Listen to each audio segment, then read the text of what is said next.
Hi everybody, I'm Bree the Plant Lady, and tonight we are having our first hard frost here in Zone 7, Central North Carolina. We are scheduled to go down to 30 degrees, and that means that all my summer produce is going to get basically nipped, and any fruit that I have, if I don't harvest it right now, it'll get really mushy. And of course, I don't want my vegetables to go to waste. So I'm going to take you along on the journey as my husband and I rush around the property and harvest all of the last remnants of summer, including lots of teeny tiny little cucumbers that are just doing so well. And we have tons and tons and tons of peppers. We also have a lot of squash, pumpkins, tomatoes, and probably more stuff than I can actually even think of right now. So I hope you'll enjoy this pre-frost harvest so that you can see all of the abundance that we grow here in the Raleigh suburbs. So as I'm prepping for the first frost, what's so annoying is that none of these weeds are gonna get damaged at all by it. But of course, all the plants I love from the warm season will. This is all chickweed. Just to show you behind the scenes, there's also a bunch of lamium, a whole bunch of bad stuff. This is all, oh my God, that's making my stomach turn. That is all Velcro weed. Holy smokes.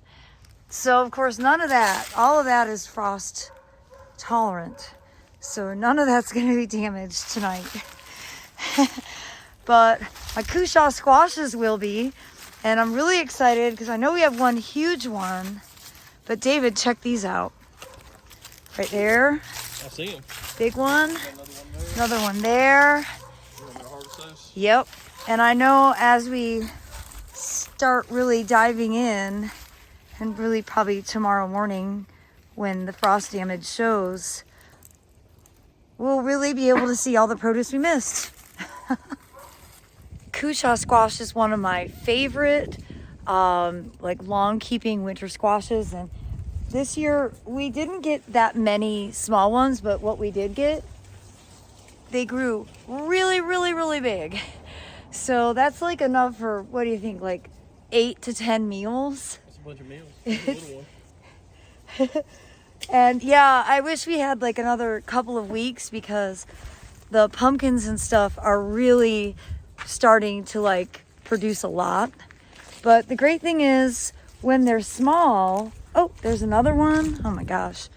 But you see when they're small, I mean, this is exceptionally small, but you see like this size, you just eat them exactly like you would a zucchini. So I might even keep this one with the flower and I could eat it together.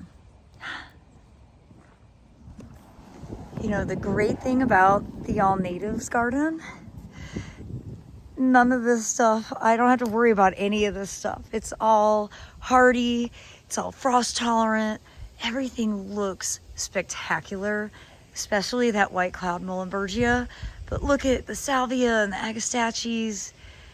And my appreciation for this native plant palette has significantly increased just in the last 30 minutes, knowing that I don't have to do anything to prep this section of the garden. Unlike having to go through and harvest all the peppers and all the tomatoes. And of course I don't have to, but I grow it for the purpose of eating. I really don't want to waste it.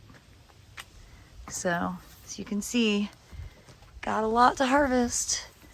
And then I have to find a place to put it inside. Well, I've just been harvesting out of the containers, but David's over here in the front foodscape.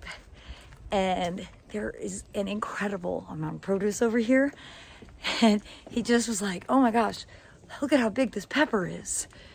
It's in the bucket. It's in the bucket. Oh yeah. Oh my gosh, you guys. This is so awesome. Look at that. That is like a legit grocery store pepper right there. Oh. What am I going to do with all of it? I'm going to have to can this weekend.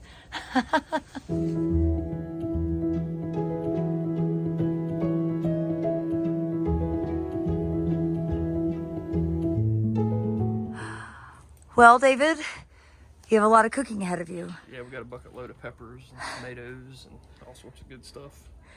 And we still have some squash out back to harvest. Yeah. House is going to be a little chaotic for a few days.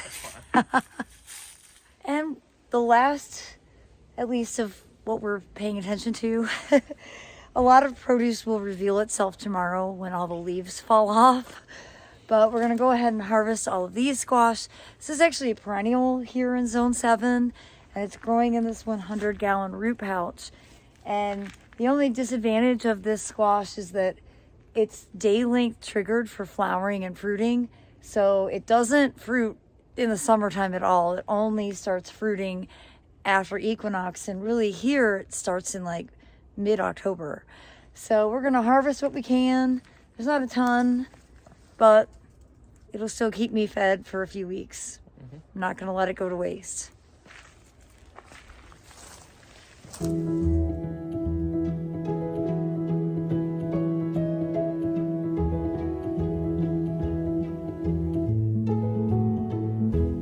Well, everybody, I hope this pre-frost harvest video will at least amuse you. Definitely be processing a lot of vegetables in the coming days. And as always, I'm looking forward to next summer because I prefer warm season. But I am very excited to get cool season stuff started in the garden in the coming weeks. So I do hope that you will tune in. As always, thanks so much for watching. Happy gardening.